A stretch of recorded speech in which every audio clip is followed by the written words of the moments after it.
बिस्मिल्लाहिर्रहमानिर्रहीम। आप देख रहे हैं 89 डिजिटल और मैं हूं आमिर मिर्ज़ा। दोस्तों, आज आपके हाज़िर खिदमत हुआ हूं एक अहम खबर लेकर। अमीर बलाच का भाई अमीर फातेह, उसकी ज़मानत कैंसिल हो गई है और पुलिस ने उसकी गिरफ्तारी के लिए लाएअमल जो है वो इख्तियार कर लिया है। अमीर फातेह के मुतल्लक आपको बताऊं कि अमीर फातेह के खिलाफ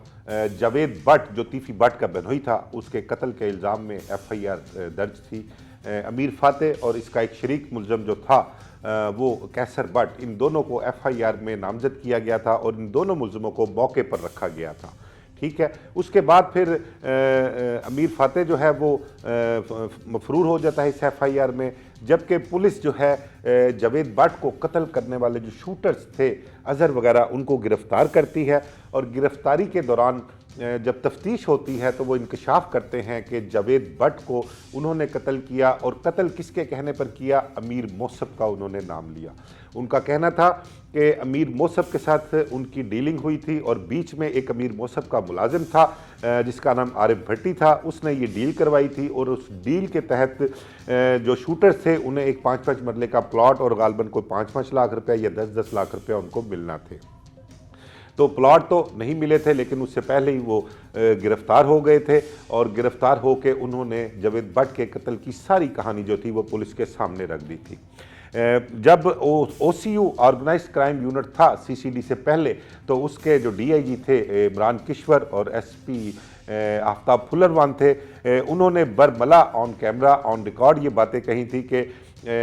इसमें जावेद भट्ट के कत्ल में अमीर फातेह जो है वो बेगुनाह है, जबकि अमीर मौसब जो है उसका असल प्लानर है। असल प्लानिंग अमीर मौसब ने की थी, ये उन्होंने ऑन कैमरा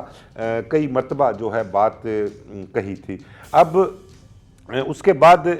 जिस तरह से इस केस की तफ्तीश चलती रही, शूटर्स को जो था वो जेल भिजवा दिया गया। फिर उसके बाद तीफ़ी भट्ट का मामला आता है। अब से कोई 2-3 माह पहले तीफ़ी भट्ट की गिरफ्तारी दुबई से होती है और उसके बाद तीफ़ी भट्ट को जब वापस डिपोर्ट किया जाता है दुबई से, और पाकिस्तान कराची एयरपोर्ट से वहाँ से CCD उसको अरेस्ट करती है, हैंड ओवर करती है अपने, और जब लाहौर लेकर आ रही होते हैं तो रास्ते में रहीम यार खान में एक पुलिस इनकाउंटर होता है। एक कहानी गढ़ी जाती है कि तीफ़ी भट्ट को रास्ते में साथियों ने हमला करके छुड़वा लिया, और इस वकूए के कोई 1.5-पौने-2 घंटे बाद एक और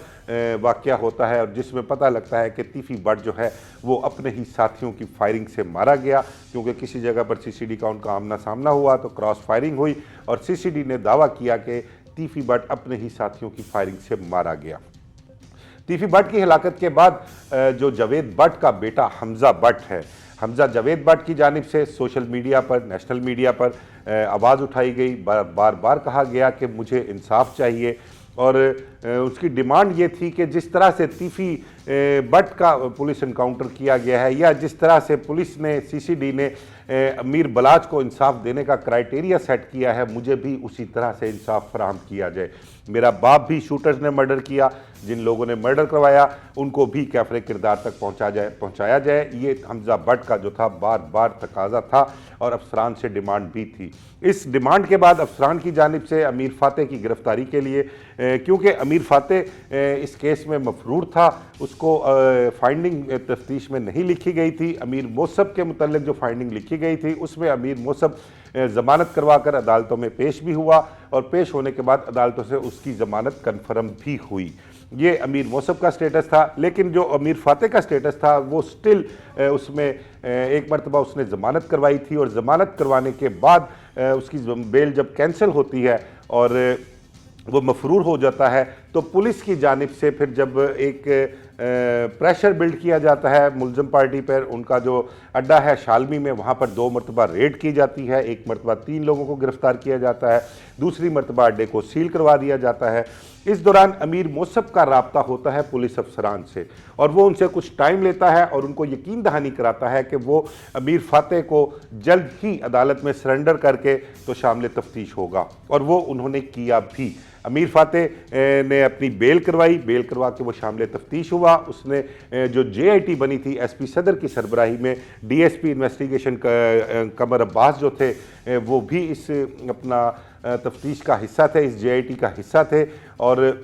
उन्होंने मिलकर ये तफ्तीश की। अमीर फाते उनके पास पेश होता है, अपनी बेगुनाही के सबूत देता है, लेकिन उसके बाद होता ये है कि जिस तरह से हमने माजी में देखा कि अमीर बलाच के कत्ल में गोगी भट्ट को बेगुनाह कहा जाता था, और ये भी वही अपना पुलिस अफसरान जो OCU के थे, ऑर्गेनाइज क्राइम यूनिट के, इमरान किश्वर और आफ्ताब फुलरवान, वो उन्होंने अमीर बलाच केस की जो माजी में तफ्तीश की थी, उस तफ्तीश की रोशनी में उनका ये कहना था कि गोगी भट्ट अमीर बलाच कत्ल केस में मासूम है, बेगुनाह है, हमें कोई शवाहिद नहीं मिले कि वो अमीर बलाच के कत्ल में मुलव्वस है। ठीक इसी तरह अमीर फाते के मुतल्लक भी यही कहा जाता रहा। लेकिन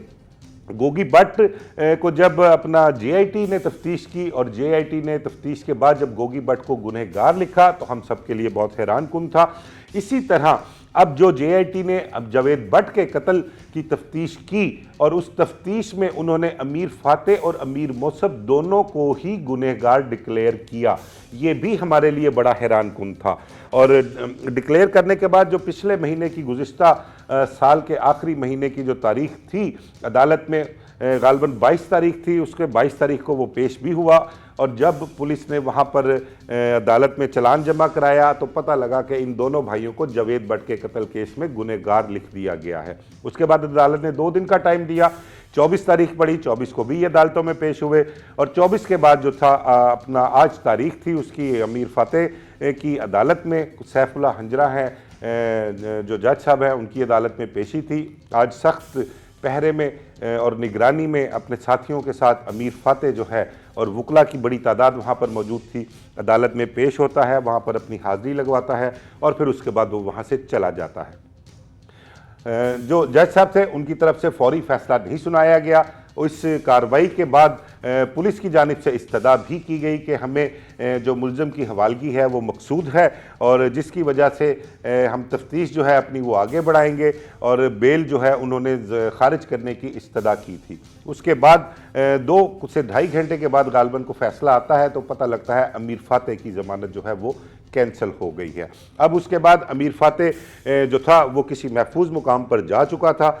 जो बेल कैंसिल हुई उसके बाद जो तफ्तीशी अफसरान है JIT के लोग जो है वो उन्होंने आला अफसरान के इल्म में लेके आए, और इस हवाले से एक जो मीटिंग है, अभी तक जब मैं आपका वीलॉग जारी कर रहा हूँ वीलॉग, तो अभी तक एक मीटिंग जारी है जिसमें अमीर फाते की गिरफ्तारी के हवाले से लाए अमल जो है वो तय किया जा रहा है। अब पुलिस अफसरान से मेरी बात भी हुई है, उनका कहना है कि हम हर मुमकिन कोशिश करेंगे कि अमीर फाते को गिरफ्तार किया जाए, और इस हवाले से अफसरान की जो भी इंस्ट्रक्शन होंगी उस पर अमल दरामद किया जाएगा, और अमीर फाते के मुतल्लक हमें जो भी इंफॉर्मेशन मिलेगी वो जहां कहीं भी होगा उसकी गिरफ्तारी के लिए रेड भी किया जाएगा। इसके अलावा पुलिस अफसरान का यह भी कहना है कि अमीर फाते के ज़ेर इस्तेमाल मोबाइल या उसके जो करीबी हैं उनके ज़ेर इस्तेमाल मोबाइल जो हैं उनको भी अपना लोकेट किया जाएगा, उनको सर्विलेंस पे डाला जा रहा है ताकि अमीर फाते की मौजूदगी का पता लग सके कि वो कहाँ पर मौजूद है और उसकी गिरफ्तारी अमल में लाई जाए। लेकिन मेरे ज़राए का कहना है कि अदालत में पेशी के बाद हाज़िरी लगवाकर जब अमीर फाते गया तो तब से ही उसके मोबाइल फ़ोन बंद हैं, और उसके जो साथ थे, उसके जो करीबी थे, उसके अहले खाना जो थे उनके भी मोबाइल बंद हैं। अभी वो अगला लाए अमल जो है वो तय कर रहे हैं कि अगला लाए अमल क्या उन्होंने तय करना है, और उम्मीद ये की जा रही है कि अमीर फाते की जानिब से जो अब नेक्स्ट स्टेप है वो ये लिया जाएगा कि हाई कोर्ट से वो अपनी बेल करवाएंगे और उसके बाद इस केस को जो है वो उसका सामना किया जाएगा। देखते हैं कि अमीर फाते हाई कोर्ट से बेल करवाने में कामयाब हो जाता है या इन्वेस्टिगेशन पुलिस उसको गिरफ्तार करने में कामयाब होती है। ये आने वाले कुछ घंटों में या 1-2 दिनों में पता लगेगा, सारा कुछ क्लियर हो जाएगा, और जिस तरह ही इस केस की मज़ीद कोई अपडेट आएगी वो भी मैं आपके सामने रखूँगा। मुझे इजाज़त दीजिए, अल्लाह हाफ़िज़।